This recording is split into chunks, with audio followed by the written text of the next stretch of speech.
குருபியோ நமக. ஆன்மீக அன்பர்களே, இன்றைய செய்தி என்னன்னா, மனுஷன் ஆசைப்படலாம், பேராசைப்படக்கூடாது. பேராசைப்பட்ட ஒரு வைணவ அடியார் எவ்வளவு கஷ்டப்பட்டாருன்றதை பற்றி நம்ம பார்க்கலாங்க. அடுத்தது ஒன்று சொல்கிறேங்க, எதுலேயுமே அளவோடு இருக்கணுங்க. சாப்பாடாக இருக்கட்டும், பணம் சேர்க்கிறதா இருக்கட்டும், ஐயா மனைவியோட சுகம் அனுபவிக்கிறதா இருக்கட்டும், எல்லாத்தையுமே அளவோடு இருக்கணும். அது மட்டும் இல்லைங்க, அதுதாங்க அந்த காலத்தில் சொல்லுவாங்க, நாள் 2, வாரம் 2, மாதம் 2, ஆண்டுக்கு 2ன்னு சொல்லிட்டு. நாள் 2ன்னு சொன்னால் ஒரு நாளைக்கு 2 தடவை மோஷன் நம்ம போனோங்க. ஒரு ஆரோக்கியமான உடல்நலை இருக்கணும்னா ஒரு நாளைக்கு 2 முறை மோஷன் போகணும். வாரம் 2ன்னா வாரத்தில் 2 நாள் தலைக்கு எண்ணெய் தேய்ச்சி குளிக்கணும். இந்த காலத்தில் எல்லாம் அந்த என்னது அது என்னமோ சொல்கிறாங்களே, அதெல்லாம் வச்சுன்னு தலையில் தேய்ச்சி குளிக்கிறாங்க. இதெல்லாம் சரியில்லைங்க. நல்ல எண்ணெயை தலையில் தேய்ச்சி குளிக்கணுங்க. ஏன்னா மனுஷனுடைய உடம்புல இருக்கிற சூட்டை தணிக்குங்க. நாள் 2 சொன்னேன், வாரம் 2 சொன்னேன், மாதம் 2. மாதம் 2ன்றது உங்களுடைய மனைவி தான், உங்கள் சொத்து தான். மாதத்தில் 2 முறை தான் நீங்கள் அவளோட இன்பம் தூக்கணும். அது சிட்டுக்குருவி மாதிரி இருக்கக்கூடாது. அடுத்தது ஆண்டுக்கு 2, வருஷத்துக்கு 2 முறை பேதிக்கு சாப்பிட்ணுங்க. பேதி மாத்திரை இருக்கு பாருங்க, அதை சாப்பிட்ணும்.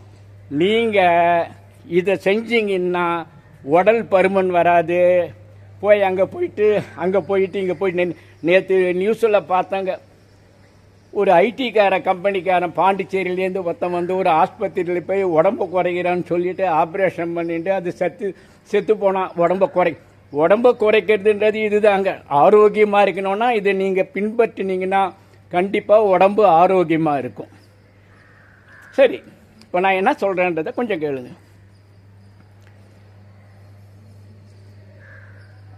ராவணனோட யுத்தம் முடிச்சுட்டு ராமர் என்ன பண்ணார், விபீஷணருக்கு பட்டாபிஷேகம் பண்ணிட்டு நேராக வந்து ராமேஸ்வரம் வந்து அவனை கொன்னாங்க பாருங்க. அந்த ஹத்தி தோஷம் நீங்கிறதுக்கு, பிரம்ம ஹத்தி தோஷம் நீங்கிறதுக்கு ராமேஸ்வரத்தில் அதாங்க இன்றைக்கும் தர்ப்பணம் பண்ணுறாங்க. அந்த கடலில் போய் பார்த்தீங்கன்னா அப்படியே கூட்டம் கூட்டமாக இருக்கும். அது என்னன்னா அந்த காலத்திலேருந்து வந்த சனாதன தர்மங்க. அதுதாங்க அதை செய்கிறாங்க. அவர் அதை முடிச்சுட்டு நேராக என்ன பண்ணார் தெரியுங்களா, நேராக அயோத்திக்கு வந்தாருங்க. அயோத்திக்கு வந்து அவருக்கு பட்டாபிஷேகம் நடக்கணுமே, அந்த பட்டாபிஷேகம் அவருக்கு செய்கிறாங்க. அந்த நிகழ்வில் கலந்துக்கணுன்றதுக்கோசரம் விபீஷ்ண ஆழ்வார் என்ன பண்ணார், அவருடைய பறக்கிற தேர் இருக்கு பாருங்க, அந்த தேரை இலங்கையிலேருந்து எடுத்துட்டு அயோத்திக்கு வந்து ராமரை நமஸ்கரித்து அவருக்கு என்னவோ பரிசு பொருள்லாம் கொடுத்துட்டு அவர்கிட்ட வந்து, ராமா நீ வணங்குறிய அந்த அரங்கநாதனை எனக்கு கூட அப்படின்னு கேட்டாருங்க. இவர் தான் எது கேட்டாலும் கொடுப்பாரா ராமபிரான். அந்த அரங்கநாதரை கொடுத்தாருங்க. அதை எடுத்துட்டு இவர் புறப்பட்டு போகும்போது ஸ்ரீரங்கத்துக்கிட்ட, பெருமாளுக்கு அங்கே நம்ம தமிழ்நாட்டை விட்டு போகிறதுக்கு மனசு இல்லைங்க. ஸ்ரீரங்கத்துக்கிட்ட, அதுதாங்க ஸ்ரீரங்கத்தை வந்து 108 வைணவ ஸ்தலத்தில் இன்றைக்கும் ஃபஸ்ட்டாக சொல்கிறதுக்கு காரணம், அங்கே வந்து ராமர் பூஜித்த ரங்கநாதருங்க. அது எவ்வளோ விசேஷம் பாருங்க. என்ன பண்ணார் விபீஷ்ண ஆழ்வார், என்ன பண்ணார், அந்த ரங்கனை வந்து சாயரட்ச வேலை வந்தது. சாயரட்ச வேலை வந்ததுன்னா சந்தியாவந்தனம் பண்ணுவாங்க பாருங்கள். சந்தியாவந்தனம் பண்ணுறதுக்கு பார்த்தா அங்கே பிள்ளையார் இருந்தார். பிள்ளையார் ஒரு ஒரு ஒரு சின்ன பையன் வேஷம் ஒன்று போட்டுன்னு அங்கே நிற்கும்போது அதுக்கு என்ன இதுன்னா அந்த ரங்கனை கீழே வைக்கக்கூடாதுங்க. கீழே வச்சா அங்கே ஸ்டால் ஆகிடும். நின்றுடும். அதனால் என்ன பண்ணார், அந்த பையன் இருந்தான், தம்பி நான் ஒரு 3 நிமிஷத்தில் முடிச்சிட்டு வந்துடுறேன், நீ கையில் வச்சுக்கோ அப்படின்னார். சரி அப்படின்னார். சரி என்ன பண்ணார், அப்புறம் என்ன நடந்ததோ தெரியல, பிள்ளையாரை வந்து அங்கேயே வச்சுட்டாங்க. யார், அந்த பையன் வச்சுட்டான். விபீஷ்ணா கதறாரு, துடிக்கிறாரு. ஏன்னா அவர் ரொம்ப விருப்பப்பட்டு இலங்கைக்கு எடுத்துன்னு போகணுன்னு பிரியப்பட்டார். ஆனால் நாராயணன் பிரியப்படலைங்க. நாராயணன் தமிழ்நாட்டில் இருக்க தான் பிரியப்படுறாரு. இவர் கதறின உடனே நாராயணன் கொஞ்சம் மனசு வந்து, விபீஷ்ணா நீ கவலைப்படாத, நான் இங்கே இருந்தாலும் உன்னுடைய நாட்டை பார்ப்பேன் அப்படின்னாரு. நீங்கள் பாருங்கள், ஸ்ரீரங்கத்தை பார்த்தீங்கன்னா இலங்கையை பார்க்குற மாதிரி அவருடைய ரங்கநாதனுடைய தலை இருக்கும் பாருங்கள்.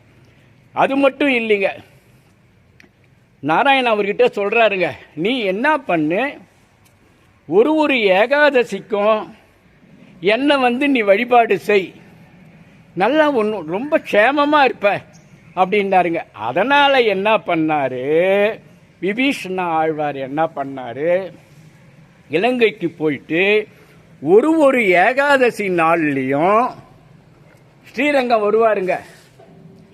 எங்கேருந்து, இலங்கையிலேருந்து ஸ்ரீரங்கம் வருவார். ஸ்ரீரங்கம் வந்து இன்னைக்கு நடக்குதுங்க. ஆமாங்க, இன்னைக்கு நடக்குது. விபீஷ்ணர் வந்து சாகாத ஆழ்வார். அவர் என்ன பண்ணார், ஏகாதசி அன்னைக்கு வந்து அவர் ஒரு தேர் வச்சிருக்கிறார, பறக்கிற தேரில் அதில் ஏறி இங்கே வந்து ரங்கனுக்கு பூஜை பண்ணிட்டு புறப்பட்டு போவாருங்க. இதை மாதிரி ஒரு ஏகாதசி நாளில் அவர் பூஜை பண்ண உள்ளே போயிட்டு வரும்போது ஒரு வைணவடியார் அதை பார்த்துட்டாருங்க. அதாங்க நமக்கு பகவானோட அனுகிரகம் எப்படி கிடைக்கும்ன்றது தெரியாதுங்க. அதனால தான் கோயில் குளத்துக்கு எதுக்கு போகிறது, பெரியவங்க யாராவது நம்மளை வேணால் நல்ல பெரியவங்க இருக்காங்க பாருங்க, அவங்க அருள் பார்வை பார்த்தா நமக்கு போதுன்றதுக்கோசரம் தான் கோயில் குளத்துக்கு போகிறது, சும்மா போகிறது கிடையாது. அடுத்தது என்ன பண்ணார், அந்த வைணவடியார் என்ன பண்ணார், இவர் பூஜை பண்ணுற நேரத்தில் அவர் தேரில் போய் ஒழிஞ்சிக்கினார், அவருடைய பறக்கிற தேரில் ஒழிஞ்சிக்கினார். அவர் தெரிஞ்சுக்கினார், இவர் வந்து இலங்கையிலேருந்து வராரு, நம்ம அங்கே போகலாம் அப்படின்னு சொல்லிட்டு. அடியார் இன்னும் கொஞ்சம் வறுமைங்க, கோயிலில் பூஜை பண்ணுறவங்களுக்கு பூரா வறுமைங்க. அதனால் என்ன பண்ணார், போனால் அங்கே போனால் ஏதாவது காசு பார்த்துன்னு வரலாம் அப்படின்ட்டு இது பண்ணார், அந்த தேரில் மறைஞ்சார். அப்போ இவர் என்ன பண்ணார், பூஜையெல்லாம் முடிச்சுட்டு விபீஷ்ண ஆழ்வார் என்ன பண்ணார், தேரில் ஏறி உக்காந்தாருங்க. இவர் இருக்கிறது தெரியல, இவர் சின்ன ரூபமாச்சே, அதனால் நேராக இலங்கைக்கு போனார். இலங்கைக்கு போன உடனே தேரை நிறுத்தி விபீஷ்ணன் வந்து சபைக்கு போகிறாரு. அப்போது இந்த வைணவடியார் என்ன பண்ணுறாரு, குடுகுடுன்னு பின்னாடியே போகிறாருங்க. இறங்கி போய் காவலாளிகள்லாம், அரசே யாரோ பின்னாடி வராங்க பாருங்கன்னும் போது அவர் சந்தோஷப்பட்டார். சரி பரவாயில்ல, அதாவது தமிழ்நாட்டிலேருந்து ஒருத்தர் வந்தார்னா அந்த காலத்திலே இலங்கையில் சந்தோஷப்படுவாங்க. அதை மாதிரி இருந்த நாடு இப்போ சண்டை சச்சரவு இது மாதிரி ஆயிடுதுங்க. என்ன பண்ணார், சரி வா, என்ன இந்த மாதிரி நான் இங்கே கொஞ்சம் ஏதாவது ரொம்ப வறுமையில் இருக்கேன், ஏதாவது உங்ககிட்ட வாங்கிட்டு போகலான்னு வந்தேன் அப்படின்னும் போது சரி அப்படின்னு சொல்லிட்டு பொக்கிஷதாரரை கூப்பிடுறாரு. அதிகாரி இங்கு வா என்னார். இவர் என்ன பண்ணார், எல்லாத்தையும் சுற்றி பார்க்குறாருங்க. யார், அந்த வைணவடியார். பொண்ணு பொருள் வைரம் எங்கே அது அந்த காலத்தில் அது வந்து மகாலட்சுமி வாழற இடங்க இலங்கை, எங்கே பார்த்தாலும் தங்கமாக இருக்குது. இவர் எதை கேட்கறதுன்னு தெரியல. நீங்கள் அலிபாபா 40 திருடர்களை பார்ப்பீங்க, எம்ஜி சக்கரபாணி அந்த குகைக்குள்ளே போயிட்டு அந்த தங்கம் இருக்கும் இந்த தங்கம் இருக்கும் அதெல்லாம் பார்த்துட்டு கடைசியில் என்ன மந்திரமோ அதை மறந்துடுவார், அவருக்கு வந்து மரணம் வந்துடும்.